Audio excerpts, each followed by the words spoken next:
Hello everyone, welcome to BVLSI Design Lecture 28A. Today we are going to discuss capacitive coupling in dynamic CMOS logic. Okay, so let us begin with the topic. So your dynamic CMOS logic circuits are very sensitive to crosstalk due to high impedance of the output node and due to capacitive coupling. So the circuit over here which you see in front of you is first is my dynamic two input NAND gate, which is cascaded by a static two input NAND gate. So we have connected a two input NAND gate, one is dynamic and one is static together. And in the above circuit, if you see carefully, my Vout2, that is the output of the second state of my second stage, is capacitively coupled with Vout1, okay, through VGS value. So it is coupled through VGS value and through CGS value, and Vout2 is capacitively coupled to Vout1 via CGD value also, okay, a capacitor. So this type of coupling is called as back gate or output to input coupling. Fine. Let me show you in details. Yeah. So Vout1 over here, which we have seen, Vout1 is my dynamic node. Okay. And Vout2 is my static node. Fine. So that is what we will consider now.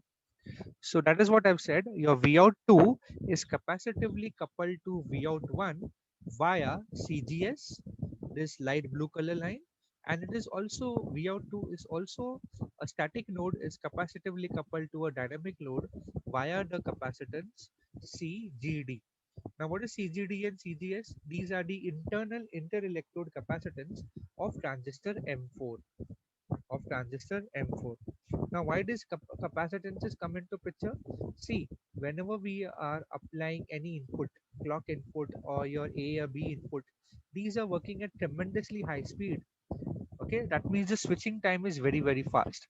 And whenever your MOSFET works at a higher frequency, interelectrode capacitance comes into picture and they play a role. Okay, so due to this capacitive coupling, which I have shown you over here, this is what you mean by capacitive coupling. Okay, Vout2 is dynamically coupled to Vout1 via CGS and via the yellow color part which is shown CGD.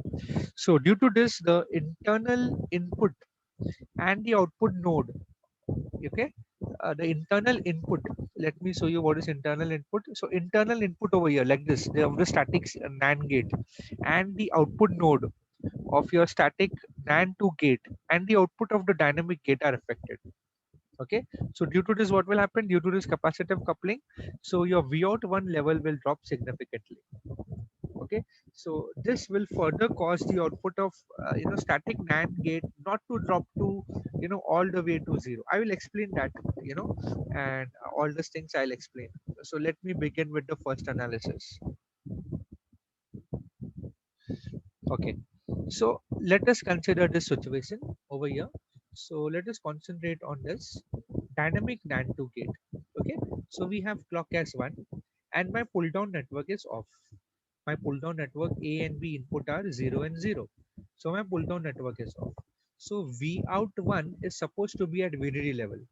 V out 1 is supposed to be at your VDD level, pre-charge value of VDD. Okay, but now that means this V out 1 is logic 1, right? VDD means logic 1. And also let us consider the input X applied to the one of the inputs of the NAND 2 gate is making a transition from 0 to 1. So right now this X is 1 and this other input V out 1 is acting as other input for your static NAND 2 gate.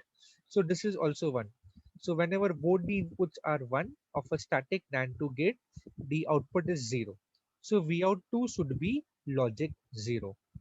But what happens is, since V out 2 is capacitively coupled to V out 1, your since your V out 2 is 0, that means it should discharge via M4 and M3 because they are on. Now, why they are on? Let us see.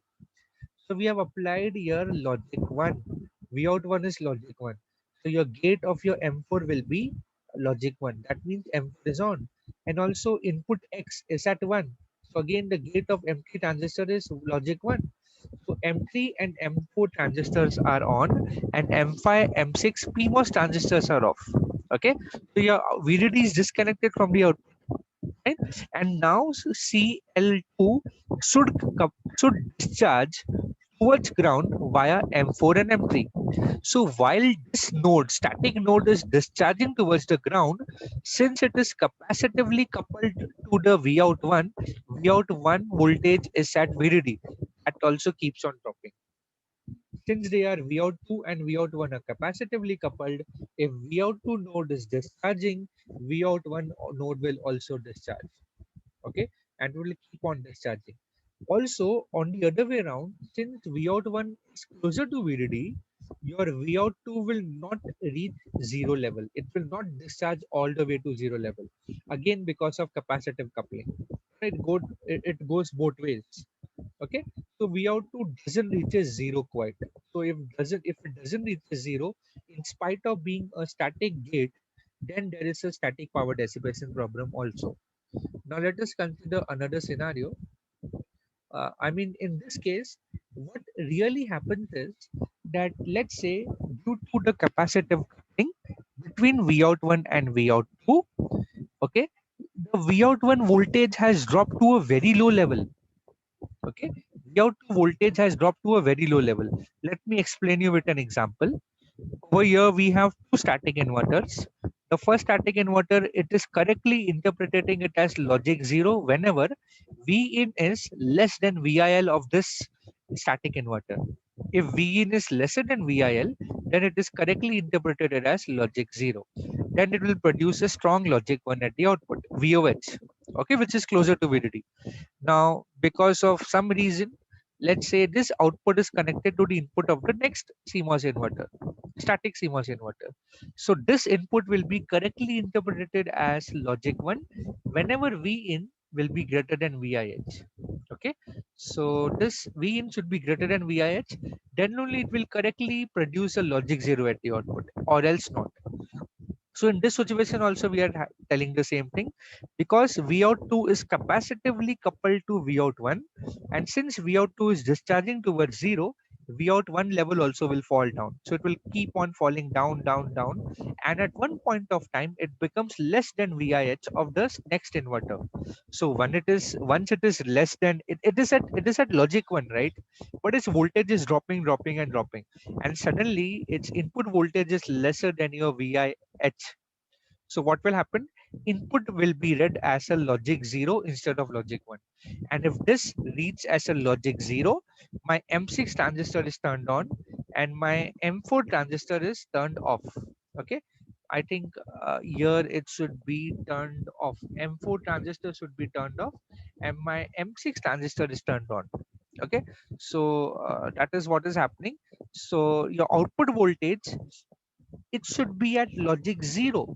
But right now, since my CL2 can charge towards VDD via M6 transistor, it will produce logic 1 at the output. So that is incorrect, right?